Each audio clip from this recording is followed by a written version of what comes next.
Ladies and gentlemen, good day and welcome to JB Pharma's Q1 FY26 earnings conference call as on the 31st of July 2025. As a reminder, all participant lines will be in the listen-only mode, and there will be an opportunity for you to ask questions after the presentation concludes. Should you need assistance during the call, please signal an operator by pressing star, then 0 on your touch-tone phone. I now hand the conference over to Mr. Jason D'Souza, Executive Vice President at JB Pharma. Thank you, and over to you, sir. Thank you, Rayo. Welcome to the earnings call of JB Pharma. We have with us today Nikhil Chopra, CEO and whole-time director, Kunal Khanna, President Operations, and Narayan Saraf, the CFO at JB Chemicals and Pharmaceuticals Limited. Before we begin, I would like to state that some of the statements in today's discussion may be forward-looking in nature and may involve certain risks and uncertainties. A detailed statement in this regard is available in the Q1 FY26 results presentation that has been sent to you earlier. I would like to hand it over to Mr. Nikhil Chopra to begin the proceedings of the call for his opening remarks. Thank you, Jason, and welcome to all of you on today's call. Let me begin by addressing the significant strategic development that was announced recently. On June 29th, Torrent Pharma announced its intention to acquire controlling stake of KKR in JB Pharma, to be followed by a merger of JB Pharma with itself. The transaction creates a diversified healthcare platform with deep capabilities in chronic and international CDMO segment. I will briefly share the highlights of the transaction with all of you.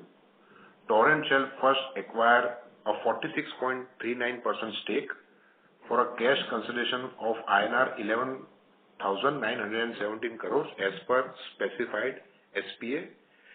This will trigger the mandatory tender offer where the price has been fixed at INR of 1639.18 per share.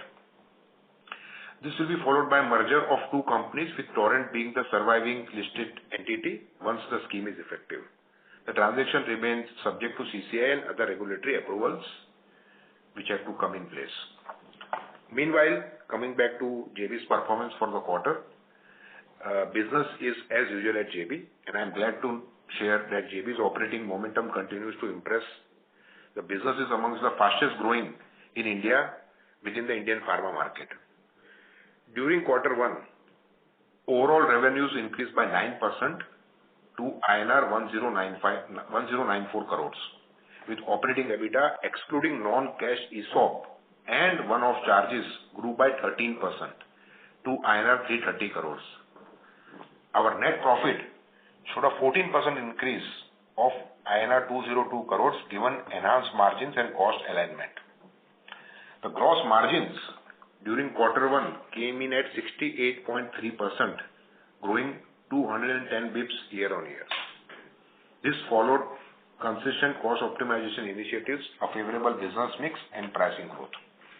Operating EBITDA margin stood at 30.2%, higher by 120 bips year on year, and once again re-emphasizing our focus on profitable growth. Just to also share with you, 30.2% our EBITDA margins are the best up till now what we have been reported. I shall now turn attention to our domestic business. The domestic business delivered 14% growth year on year to INR 678 crores during quarter one FY26.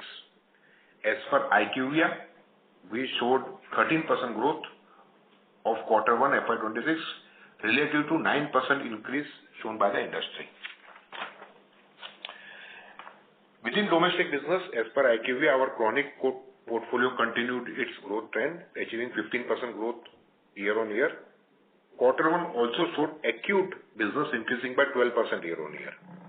Ophthalmology portfolio has also delivered a growth of 19%, improvement over year on year as per IQVIA data. Our leading brands and their franchises continue to perform well and continue to outperform the market growth. Our acquired portfolio is going from strength to strength. As per MAT June 2025, Sporolac as a franchisee has grown to 146 crores as compared to 70 crores in June 22 as a comparison when we had just acquired the portfolio. Sporolac also recently entered the top 300 brands list in the country. Azmarda is now a 75 crore brand and present in one of the fastest growing segment in cardiology, that is heart failure.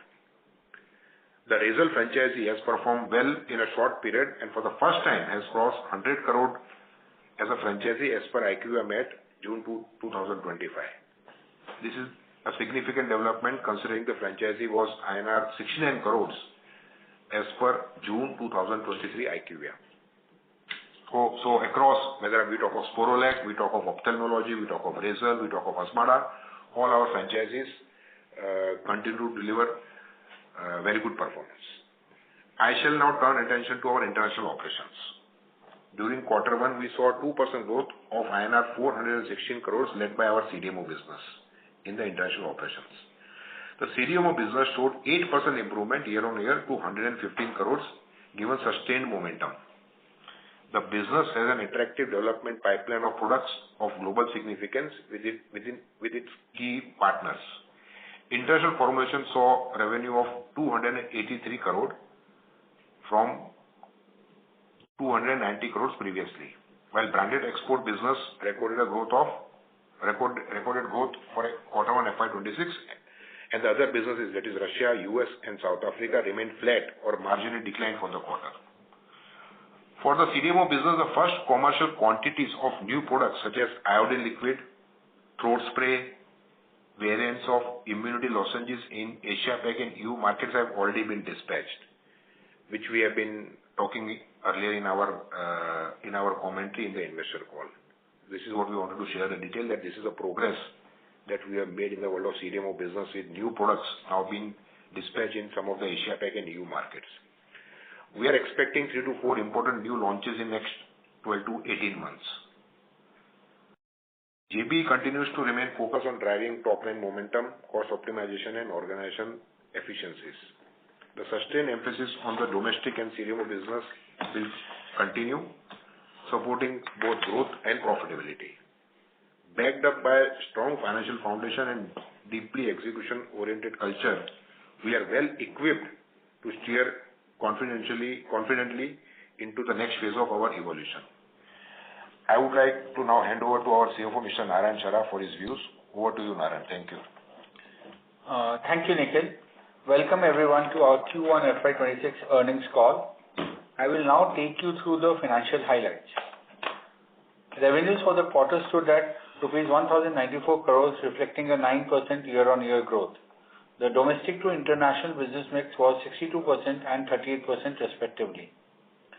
The domestic business delivered revenues of rupees 678 crore, growing 14% year-on-year, aided by traction in chronic, ophthalmology, and acute portfolios. International business grew 2% year-on-year at rupees 416 crores. CDMO segment grew 8% year-on-year to rupees 115 crore, and we expect the momentum to continue. The international formulations business declined by 2% year-on-year to rupees 283 crores. Other businesses of Russia, US, South Africa were impacted, while exports branded generics grew. The API vertical grew 38% year-on-year with revenues at rupees 18 crore. Gross margins for the quarter came in at 68.3% versus 66.2% in Q1 FY25.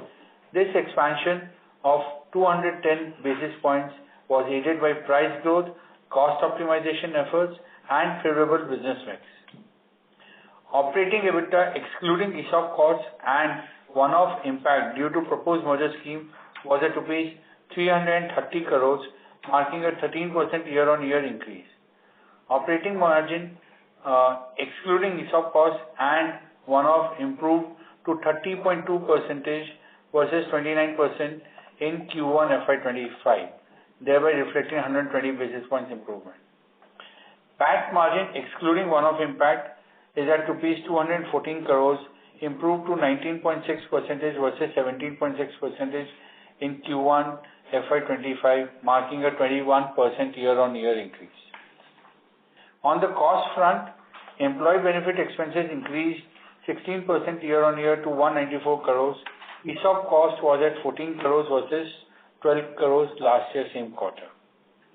Other expenses increased by 16% to rupees 252 crores due to one-off charges of rupees 15 crores on account of the proposed merger scheme. Depreciation increased 5% year-on-year to rupees 43 crores versus 41 crore in Q1 FY25. We remain sharply focused on advancing top-line growth, driving disciplined cost management, and enhancing operational efficiency across our diverse portfolio. Our domestic and CDMO businesses continue to serve as key growth and profitability engines, reinforcing the strength of our multi-segment strategy. With the core enablers of sustainable growth now firmly established, we are well positioned to capitalize our future opportunities. I am confident in our organization's ability to deliver consistent value creation for our shareholders and stakeholders in the years to come. With that, I conclude my opening remarks. I now request the moderator to open the forum for the Q&A session. Thank you very much. Sure, thank you. We will now begin the question and answer session.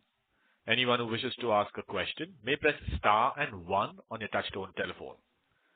If you wish to remove yourself from the question queue, you may press star and 2. Participants are requested to use handsets while asking questions. Ladies and gentlemen, we will wait for a moment while the question queue assembles. To ask questions, please press star and 1.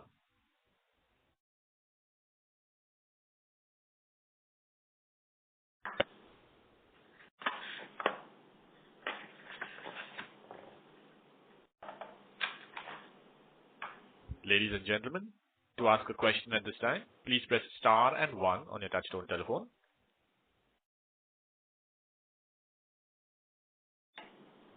We have a question that just come on the wall. It's on the international business. What is the overall outlook of the international business for the year, and how do we see all the three, the international formulation, the CDMO, and the API business playing out?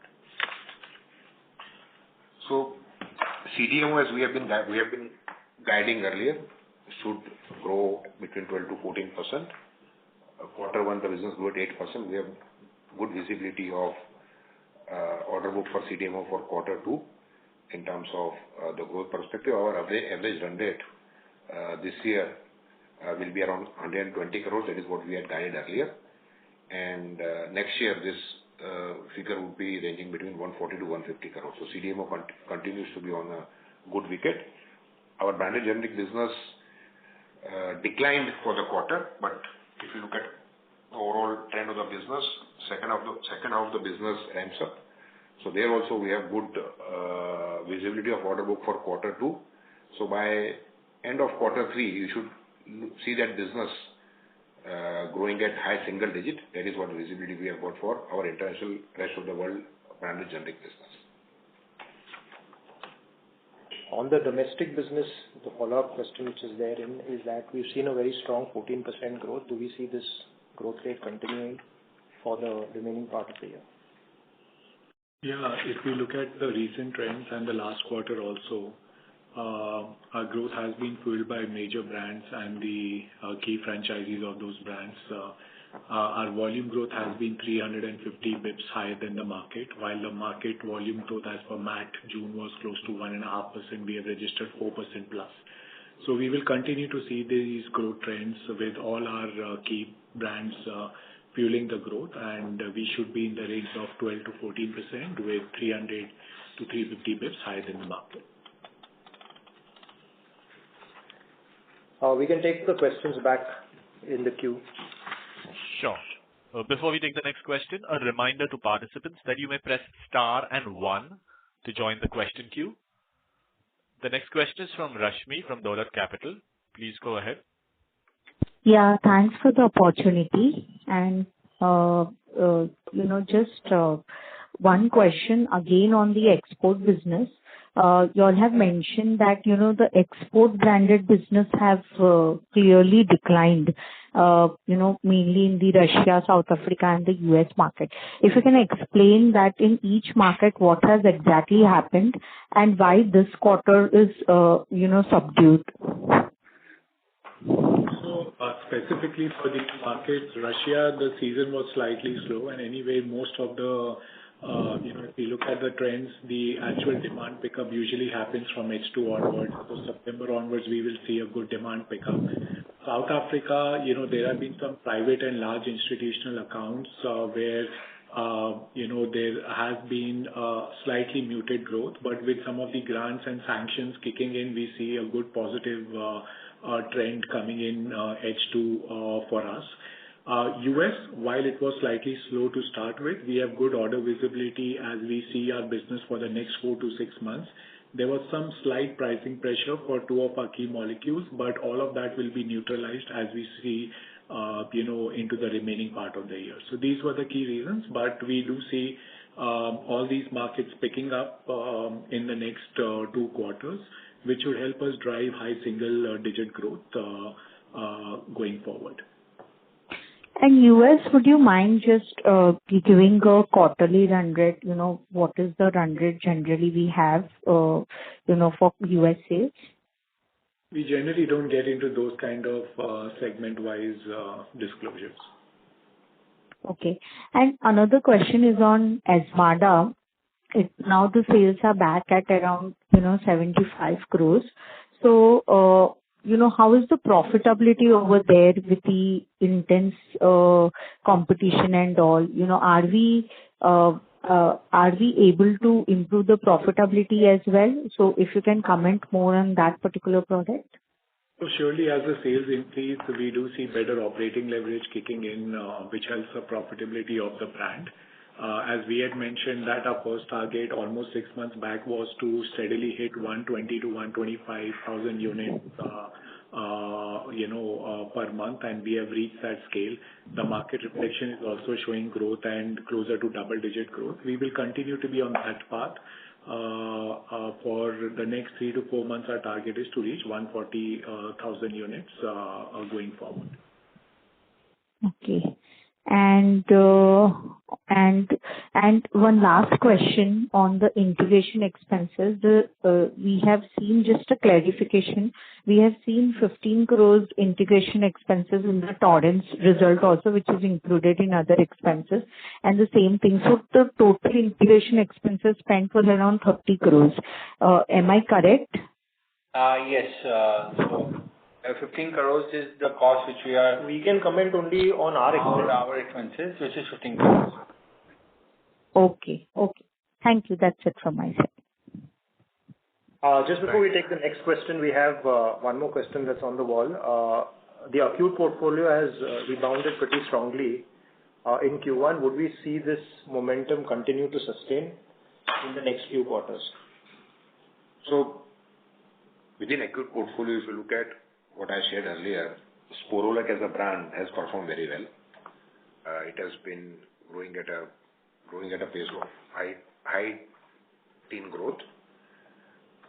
Rantac and Metrogyl as a franchise, if you look at IQVIA figures also, it has been flat for the quarter.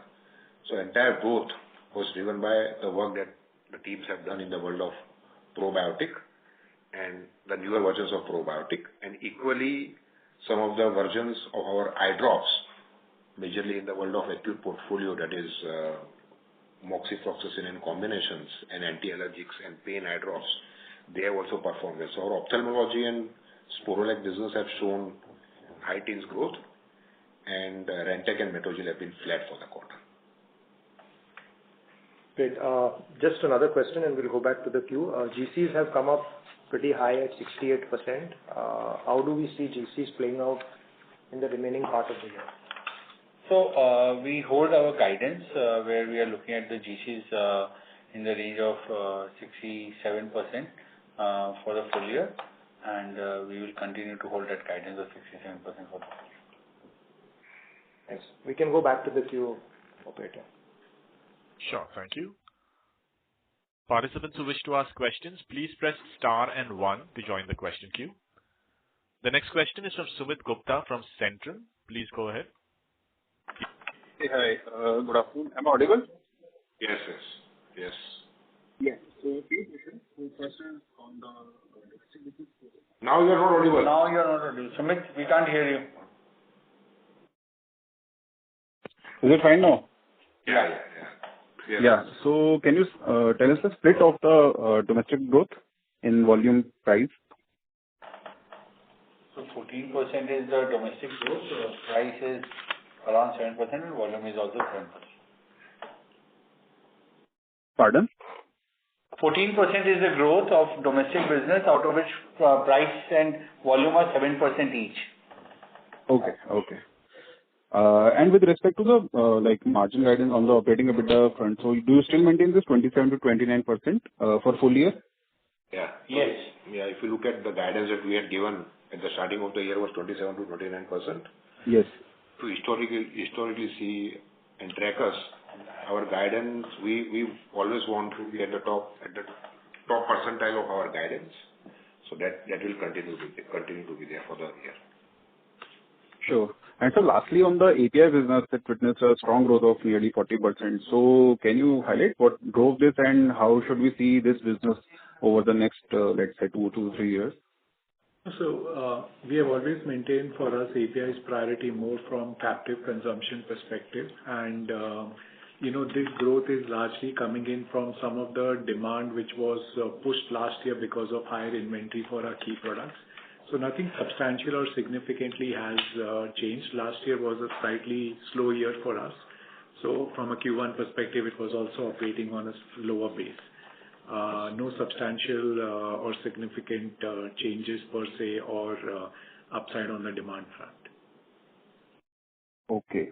So was there any particular molecule which you can highlight? No, we have always been largely a lot of our demand has been kicking in from diclofenac, API, which we tend to export a lot, and that uptake has been positive for us in Q1. Sure. Cool. Thank you. All the best. Thanks, Sumit. Just one more question that's come on the wall. The Optal business has rebounded has recorded very strong growth at 19% as per IQVIA.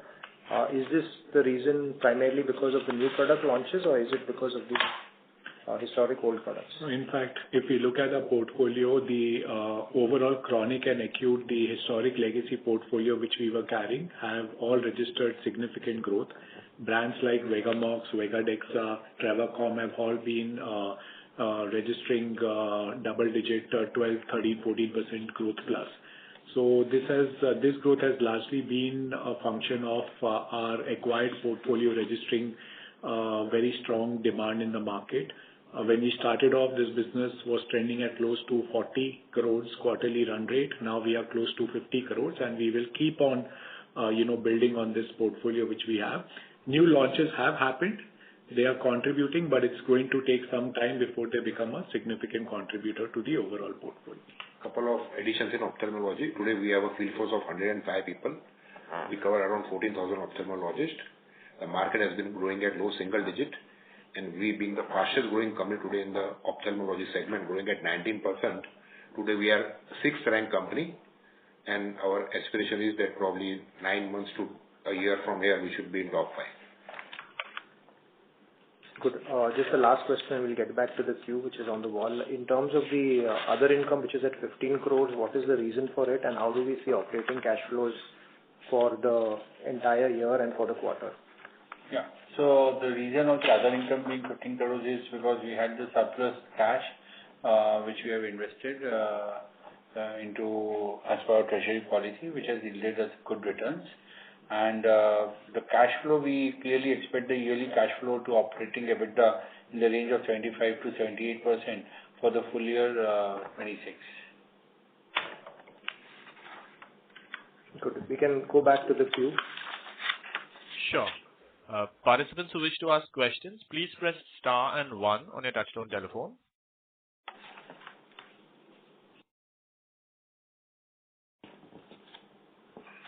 Ladies and gentlemen, to ask a question, please press star and 1.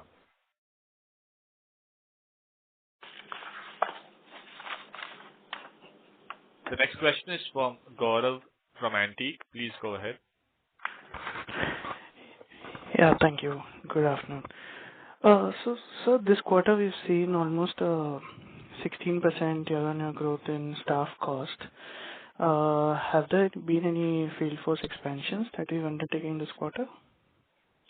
No. There has been no major expansion in the field force. It's mainly because of the yearly increments and the field incentive that we have provided. So this would be the new base going forward, right? Yeah. Okay. And in terms of the acquisition consummating, what do you think are the major milestones for the JB management to deliver so that the acquisition kind of concludes within this fiscal year? Well, I think Gaurav, whatever is stated in the press release is as much as what we can state, which is already out there. So I think beyond that will be very difficult for us to comment. But for us at JB, it is business as usual. Okay. Any guidance on the India business? We've delivered very strong growth, 14% on a year-on-year basis. We've said that we would deliver 300 to 400 bips outperformance to the market. So, do we see the market growth coming up to 10% and this 14% being delivered on a full year basis for us? The market should grow 8 to 10% depending upon the base variability. And as guided earlier, we should be able to grow 3 to 400 bips better than the market. That guidance continues to be there. Okay, sir. All the best. Thank you. Thank you. Participants who wish to ask a question, please press star and 1. Just before we take the next question on the CDMO business, the question which has come in is, how do we see Q2 playing out, which is a low base, and also looking at Q3, Q4, which is a high base. So do we see CDMO back to double-digit growth? So CDMO is what has been shared earlier. Our average run rate for H1, that is Q1 and Q2, should be at around 120 crores, which we should be able to deliver. And probably for H2, the run rate should be close to 130 crores. And then gradually we'll start next year with average run rate of around 140 to 145 crores. That is where we stand. And by end of the year, as guided earlier, our CDMO growth should register. The growth should be between 12 to 14% for the year. Thank you. Yeah, we can go back to the queue. Thank you. Participants who wish to ask questions, please press star and 1. Next question is from Akshaya Shinde from SMIFS Limited. Please go ahead. Thank you for the opportunity. I have just one question. So, any development you want to share in export formulation business with respect to ROW market expansion? So in ROW market, basically we have filed a lot of products over the last 2 years, and the first phase of the pipeline getting approvals should essentially kickstart from September, October of this year, which are going to be 8 to 10 molecules across 14 to 16 key markets. There will be launch quantities which should ideally start flowing in from Q4 of this financial year, and full commercial annualized benefit we should start seeing accruing in financial year 27. We have done these new launches over 3 phases. The first phase of pipeline starts getting approvals now. The second phase of our pipeline starts getting approvals from H2 of next financial year. So this will keep happening for the next 2 to 3 years, which should be significant value addition to our ROW markets.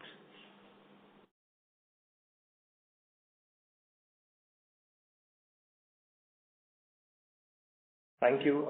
Can you hear us? Yeah, that is helpful. Thank you. Thank you. We'll just take, there's one more question that's on the wall. Cilacar Tea has entered into the top 100 brands in the country in the month of June.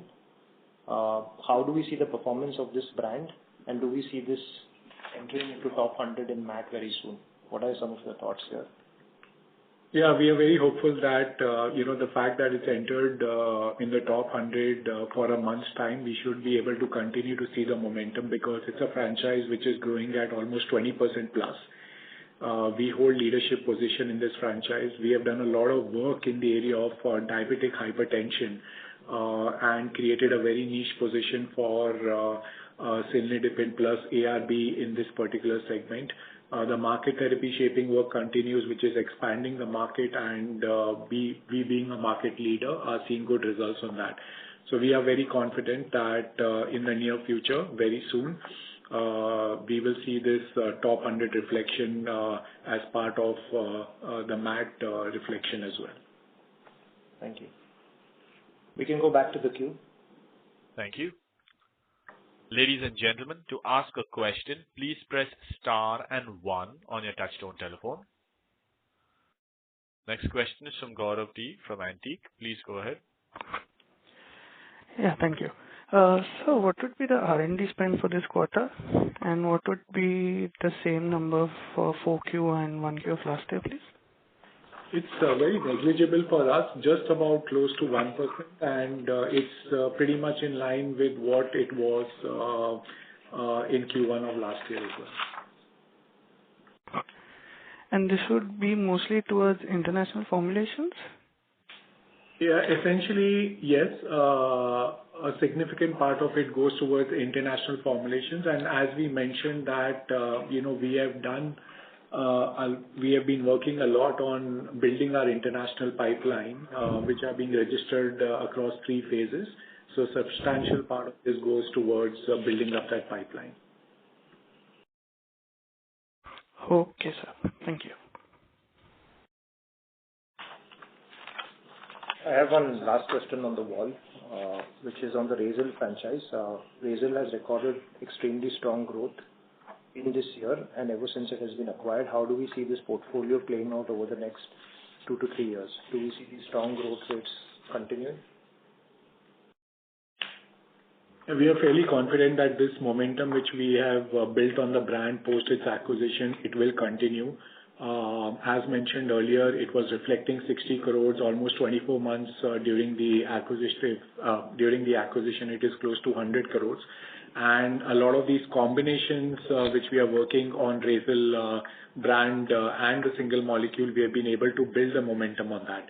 So the statin has been a good value addition, which allows us to further drive productivity with our core cardiologist prescriber base, which includes cardiologists as well as consulting physicians. And the work which we are trying to do on the lipid side with this brand has yielded positive results. So this will continue to grow at the same pace as what we have seen over the last 12 months. Great, thanks. I think I don't see if there are any more questions that are left, and I just would like to hand this over back to Nikhil Chopra for his closing remarks. Thank you. Thank you all for attending the conference call. Business continues to be as usual at JB, which I shared earlier. Once again, re-emphasizing the fact figures. Close to 1100 crore top line. That is what we could report for the quarter. Best-in-class India growth, 14%. That is what we could achieve. Operating EBITDA, excluding one-off, 330 crores. PAT, 214 crores. That is excluding one-off, which is growing at 21%. 68.2% gross margin. And 30.2% operating EBITDA margins. That is how at least we could achieve these all figures for the quarter, and we will continue to be a value accretive company for our stakeholders and shareholders, and thank you all for showing the confidence in us. Thank you once again. Thank you. Thank you very much. On behalf of JB Pharma, that concludes this conference. Thank you for joining us, ladies and gentlemen. You may now disconnect your lines. Thank you. If you found this video helpful, please like, share and subscribe for latest upcoming videos.